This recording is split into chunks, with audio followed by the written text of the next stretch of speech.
Hello students, welcome back to our channel Physics Gallery. This is your Asha teacher coming with the new lecture of our +1 chapter, Rotational Dynamics, System of Particles and Rotational Dynamics. So a very good morning to all of my dear students.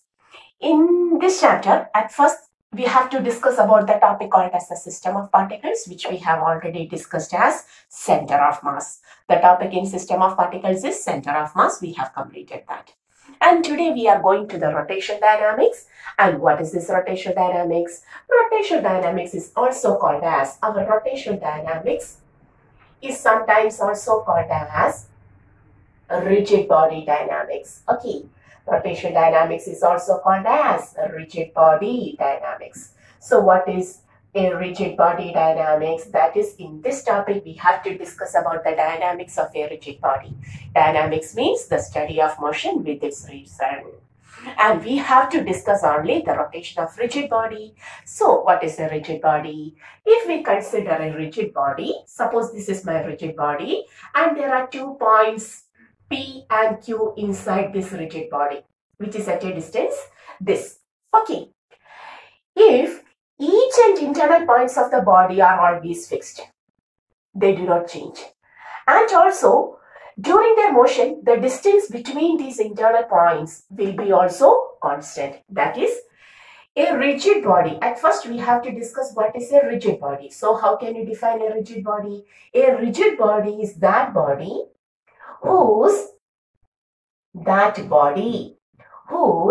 internal points are always fixed. Isn't it? They have a fixed position, always fixed. And the distance between, that is also important, the distance between any two internal points do not change or doesn't change during motion. They have a fixed position and their position do not change during motion, so that the distance between them always remains constant. Okay, such a body is called as a rigid body. So what is a rigid body? A rigid body is that body whose internal points are always fixed. P, Q, R, S, T, U, V, W, several points are there. All the points are fixed and the distance between any two internal points during the motion doesn't change. Then such a body is called as the rigid body. Okay, and in this chapter we have to discuss the rotational motion of this rigid body. Okay, we have to discuss about the rotation of this rigid body. But before the rotational dynamics, certain important things we have to recap, which we have studied in the topic called as the circular motion, because rotation occurs due to the circular motion. Okay, so at first we are going to have a small recap about our circular motion, the terms we have studied in our circular motion. Okay, so let us go to the important points in the circular motion. Okay, so suppose we have considered the circular motion of a body. We are considering the circular motion of a body. At first we will discuss the circular motion, which we have already studied, even though we are once more going to the refreshing the topics. A body, OA, initial position vector is OA. It moves in clockwise direction and reaches at OB after some time. It reaches from OE to OB after some time. So what happens? It covers an angle. It covers an angle theta, and at the same time it has a displacement. This is the displacement S. Linear displacement S. Okay, so we can say when a body undergoes a circular motion, the body will have both linear displacement. The first topic we have to study here is linear displacement S and angular displacement theta. The angle swept is called as the angular displacement. So there will be a linear displacement and there is an angular displacement. The unit of linear displacement is taken to be meter, whereas the unit of angular displacement is taken to be radians. But generally we will take the angle in degrees. Okay, 45 degree, 90 degree, 180 degree, 360 degree and so on.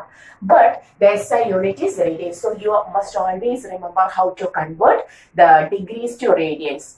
It is 360 degree which is taken to be, one complete circular motion is 360 degree, it is taken to be 2 pi radians.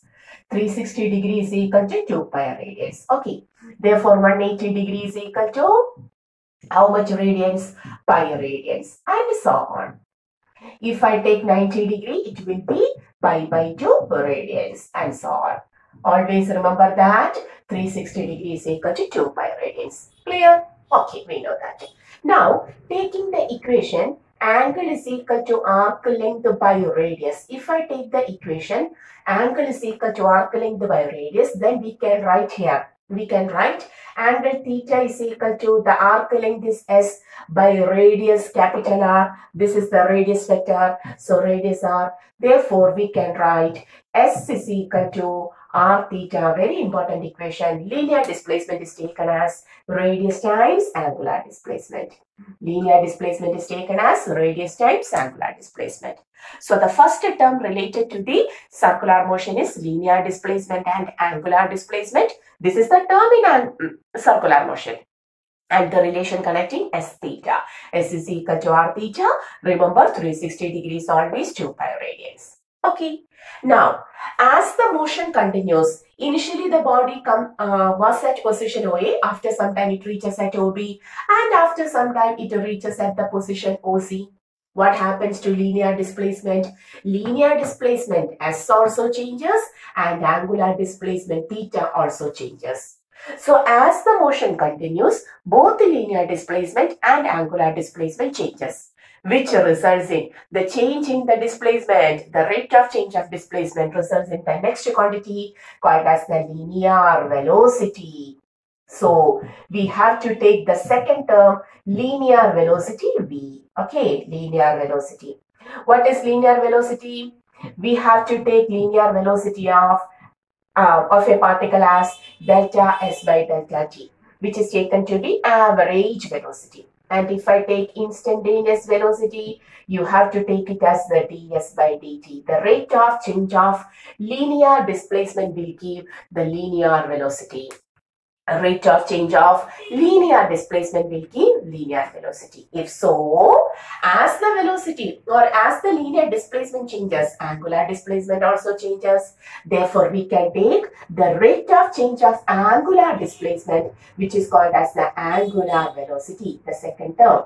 Angular velocity, which is represented by the letter omega. Which letter is used to represent the angular velocity? Omega. So what is omega? Average value of omega is delta theta by delta t, and instantaneous value of angular velocity is d theta by dt. By differentiating the angle with respect to time, you will get the angular velocity. Okay, clear? What is the unit? Here the unit was meter and here the unit was radians. So here the unit is meter per second and angular velocity unit is radians per second. Okay, clear? And if I take the relation, for example, if I take V is equal to ds by dt. Okay, may I write the equation V is equal to ds by dt? So V is equal to ds by dt, but S is equal to R theta. Yes, we know the relation R theta by dt, and R is constant. V is equal to R into d theta by dt. And what is d theta by dt? Omega. We can write V is equal to R omega. The next relation, important, the relation connecting linear velocity and angular velocity is V is equal to R omega. Just like linear displacement is a radius times angular displacement, linear velocity is equal to radius times angular velocity. Clear? Okay, whether it is clear in the board also in our camera? Yes, no problem. Everything is clear. So V is equal to R omega also. Okay, but there is a speciality. The omega, angular velocity omega, we will write here. Okay, we will write here. Angular velocity omega is an axial vector. Omega is a vector quantity which always acts along the axis of the rotation. So it is called as the axial vector. Omega is axial vector. It is just like this is the axis of rotation. If I take a line like this, into or out from this fixed point O. This is the axis of rotation. The body rotates along this axis. Okay, and omega angular velocity is an axial vector which always act through this axis. That is either out or into through the axis. And the direction of this omega is given by right hand thumb rule. Right hand thumb rule. That is, according to this rule, if you rotate the four fingers, this is thumb and these are the four fingers. This is also a finger, okay. But except this thumb, if you rotate the four fingers along the direction of rotation of the body rotates from A to B in anti-clockwise direction. So if the body rotates like this, then the thumb is acting out of the plane. That is, to find the direction of axial vector omega, angular velocity, you have to rotate the fingers of the right hand in the direction of the rotation of the body. The body rotates from A to B like this. So you have to rotate the fingers like this. Then the direction of the thumb will give the direction of the angular velocity. So it is an axial vector. And in order to obtain this axial direction, the equation V is equal to R omega has to be written as vector V is equal to omega cross R. Very important, very important. In order to obtain this axial direction of omega, you have to take V is equal to vector V is equal to omega cross R. Very important. Because velocity is always a tangent quantity. That is, the direction of velocity at this point is this. So this is V. You have to obtain this direction by crossing from omega to R. What is the direction of R? R is always radially outward. So this is the direction of R. This is the direction of velocity. And in order to obtain the direction of velocity V tangentially upward, you have to cross it from omega to R. So what is the direction? Even from the right hand thumb rule, we know the direction of omega in this case is out of the plane. Out of the plane. That otherwise, you have to take omega cross R to get V, that is out of the plane. Cross product is also obtained by a right hand thumb rule. You have to cross, you have to rotate the fingers from first vector to second vector. So only if omega is outward, you will get omega cross R, V as upward. Clear? Omega cross R, V as upward. So it is very important to note that in vector form, vector V is equal to omega cross R, not R cross omega. This is the general equation. We already see V is equal to R omega. But in vector form, remember it is vector V is equal to omega cross R. Clear? Okay. So hoping you understood this. Clear? Take the notes. I just look on my camera. Everything is fine. Now, listen, sometimes the circular motion may be taken as uniform circular motion and non-uniform circular motion. Circular motion can be classified as uniform and non-uniform circular motion. So what is uniform circular motion? My board is going to be dirty. So what is uniform circular motion? A circular motion where the speed of the motion, the linear speed of the motion is constant. For example, if I consider two circular motions, the two bodies are moving in anti-clockwise direction in such a way that initially it was at a position OA, okay, then it reaches at position OB, then it reaches at position OC, and finally at OD. Here also, the body was initially at a position OA, then it reaches at OB, then it reaches at OC, and finally it reaches at OD. Okay. And if I take the velocity vector at each and every point, at A, the direction of velocity vector is tangent with the magnitude 2 meters per second. When the body reaches at OB, in the first case, the direction of the velocity vector is tangent. Velocity vector is equal to 2 meters per second. Okay, when the body reaches at its OC, now also the direction of velocity vector is tangent and the magnitude is 2 meters per second. And when it reaches at OD, the direction is tangent 2 meters per second. Is it clear? Okay. Now we are going to the second case where when the body was at OA, velocity vector is tangent, its magnitude is 2 meters per second.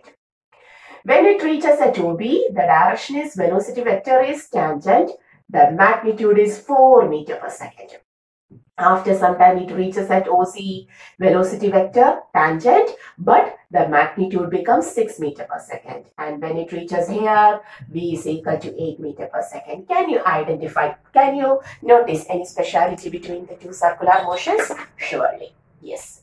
What is the difference? In the first case, the direction of velocity vector is continuously changing. That we already know. In order to obtain a circular path, the direction will continuously change.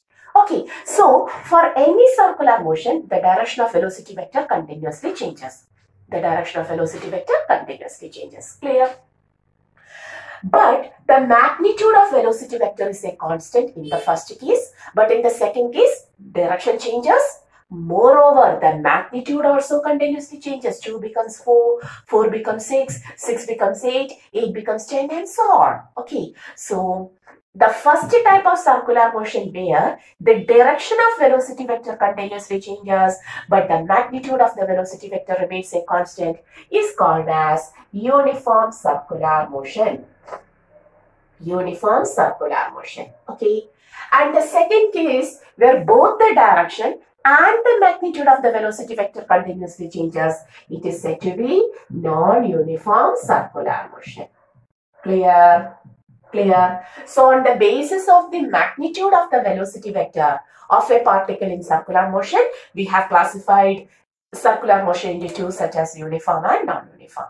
Okay, in uniform, the speed, the magnitude of velocity vector always remains a constant, whereas in non-uniform circular motion, the velocity, the direction as well as the magnitude of the velocity vector continuously changes. Whatever may be, in any type of circular motion, the direction of velocity vector continuously changes. Okay, and the change in direction of velocity vector results in an acceleration, and that acceleration is called as centripetal acceleration. And the centripetal acceleration, we have derived it already. If you want the derivation of centripetal acceleration, please go to the topic circular motion, motion in a plane surface. The chapter is motion in a plane surface. There we have derived it. V square by R omega square or V omega. These are the equation for centripetal acceleration, various equation for centripetal acceleration. Okay, so what is the reason behind this centripetal acceleration? The reason is that the change in the direction of velocity vector causes the centripetal acceleration.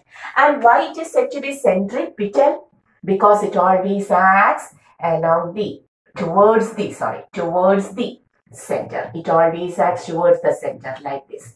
Here, this is the direction of centripetal. Here, this is the direction of centripetal. Here, this is the direction of centripetal. And here, this is the direction of centripetal. Clear? So, for any circular motion, since the direction of velocity vector continuously changes, it results in an acceleration called as the centripetal acceleration. Clear? And what about non-uniform circular motion? Here also there is a change in the direction of velocity vector. So here also the centripetal acceleration is present. The same thing with the same magnitude, same direction. But beside this centripetal acceleration, the magnitude of velocity vector also continuously changes. Okay, and it results in a new acceleration called as the tangential acceleration. Important. Tangential acceleration represented as AT. What is the speciality? Here, the magnitude of the velocity vector also 2, 4, 5, 6, 7, 8 and so on. The magnitude of velocity vector also changes, results in a new acceleration called as the tangential. Why it is said to be tangential? Why this is said to be centripetal? Because it always acts along the center, towards the center, and therefore why this is said to be tangential? Because it always acts along tangent, along the tangent in the same direction of velocity vector. So, if I take a non-uniform circular motion and consider the acceleration at a particular point, there will be centripetal acceleration towards the center and tangential acceleration along the tangent. So what will be the net acceleration? Do you remember how to take the net acceleration? By taking the parallelogram law. This is the net acceleration, and net acceleration at any point of a particle in non-uniform circular motion can be taken as AC square plus AT square root. Clear? Parallelogram law. And the direction may also be taken. You may take the direction of resultant acceleration either from AC or from AT, as you like. So if I take this to be theta or alpha, for example, alpha, then tan alpha is equal to opposite side. Now it becomes AT by AC. So you get the direction of resultant acceleration also. Clear? So what is the speciality of non-uniform circular motion? Just like in uniform circular motion, here also the direction of velocity vector continuously changes, resulting in centripetal acceleration. Besides that, the magnitude of velocity vector also continuously changes, which results in a new acceleration called as the tangential. It acts along the tangent. So for a body in non-uniform circular motion, at any point of its motion, centripetal acts towards center and tangential acceleration acts along the tangent to perpendicular acceleration for the point. So the resultant acceleration is taken to be root of AC square plus AT square. Clear? And direction is tan alpha. This acceleration is not present for the uniform. Okay, clear, because its magnitude is same. Okay, may I look on my camera? Did you write? Very good, very good. Now, okay, so hoping you have written this much. I am going to rub the uniform part because we have to continue the non-uniform part. Clear? So, hoping you understood what is uniform circular motion and non-uniform circular motion. Now, we had said for non-uniform circular motion, the velocity whose equation is given by the V is equal to R omega. The magnitude of velocity vector continuously changes. So what happens, for example, if this is V is 20 and R is 2, then what will be the value of omega? Omega will be 10. If the velocity increases to 30, whether the magnitude of the radius increases? No, it remains the same. But omega has to adjust, it also has to increase by 50.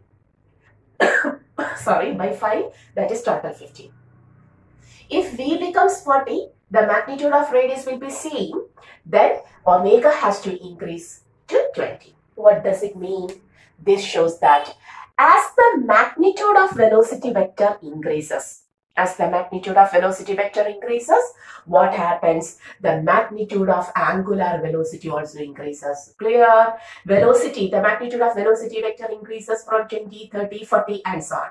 Then, in order to make this equation as such, omega also has to be increased. This means that the change in the velocity, the magnitude of velocity vector results in tangential acceleration. So what is tangential acceleration? Change in velocity by time taken average. Also you can take A average as delta V by delta T. Okay, at a instantaneous, this velocity, this acceleration is said to be tangential because its direction is tangential. Okay, so the change in the magnitude of velocity vector results in tangential acceleration. If so, there is a change in the magnitude of angular velocity also. Its change results in a new quantity called as angular acceleration. At first, we will take the average value. Delta omega by delta t will get alpha average angular acceleration. The next acceleration for non-uniform circular motion. Okay. And alpha instantaneous is equal to d omega by dt. So, for a non-uniform circular motion, centripetal acceleration due to the change in the direction of velocity vector is present towards the center. Then the change in the magnitude of velocity vector results in next acceleration called as the tangential acceleration, which always act along the tangent. And the change in the magnitude of angular velocity also results in a new acceleration called as angular acceleration. And what is its direction? It is also an axial vector. Just like our omega, this is also an axial vector. So what is the direction of this alpha? Like this, always like this or this. Okay. Clear? Whose direction is also obtained by the right hand thumb. Rotate the fingers in the direction of the rotation of the body, then this will give the direction of thumb, will give the direction of the angular acceleration. Clear? Okay. And what is its unit? Here the unit is meter per second square. So here the unit is radians per second square. What is the unit of angular acceleration? Radians per second square. Very important. Centripetal towards center, tangential along the tangent, and angular acceleration along the axis.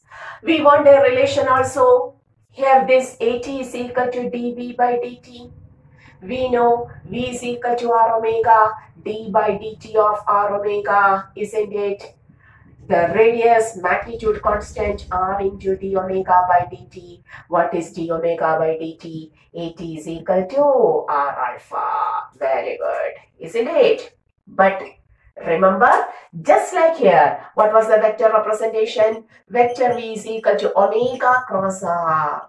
Similarly here also, AT vector is equal to, what is the equation? Alpha cross R. Just like V is equal to omega cross R. Clear? Okay. Okay, clear. Okay, then write this much topic.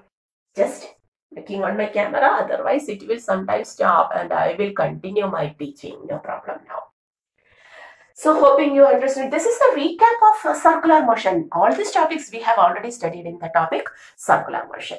Motion in it. If you want the detailed study, please go through the motion in plane surface. Okay, circular motion. So hoping this is also understood.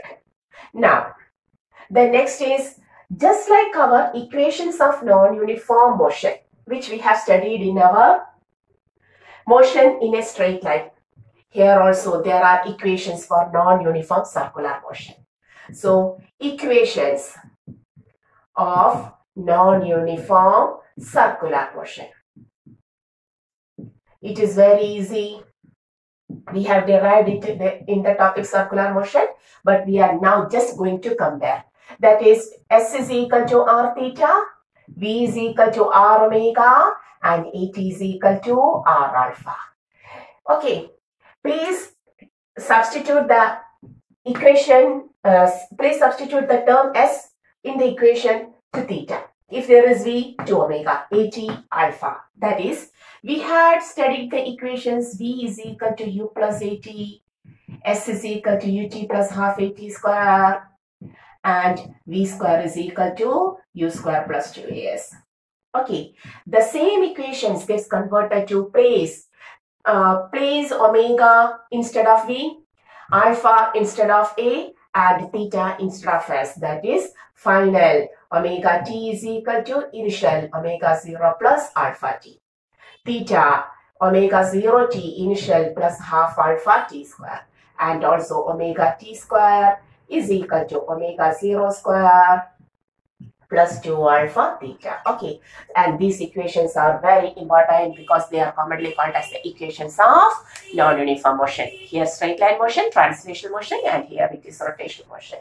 Okay, but you have to remember one thing, all these equations, the equations both on the right side and left side, both these equations are valid only if A is constant, or here alpha is constant. Okay, alpha is constant. Only these equations becomes perfect if alpha is constant. Okay, if alpha is varying, how we can write the equation? Then we can see which equations are always valid for any type of motion, uniform or non-uniform, any type, that is acceleration is constant or not. You have to take V is equal to ds by dt, always correct. Omega is equal to d theta by dt, always correct. Okay. Acceleration is equal to dv by dt, always correct. Alpha is equal to d omega by dt, it is also always correct. Okay. But these equations are possible only if alpha is constant and here A is constant. So, to make it much more perfect, please take the same equation. A is equal to dv by dt into ds by ds. Just I have taken ds in numerator and denominator, so that ds by dt can be taken as, we can take it as v. So the equation becomes v dv by ds. This equation is also valid for any motion, where even if acceleration is constant or not. If acceleration is also changing, you will write this. Do you understood? ds by dt is taken as v. Then dv, then ds. Similarly, here also d omega by dt, please multiply and divide with the d theta, so that again d theta by dt becomes omega. So the equation alpha is equal to omega d omega, but so what is this? D theta is always correct. Very important. These equations are always correct for any motion. Okay. One side is for translation motion and other side is for rotation motion. Clear? Okay. These equations are valid only if when A or alpha is constant. You can take all these equations for any motion. Clear? Even if A and alpha are constant or not. So today we have just taken a recap of our circular motion.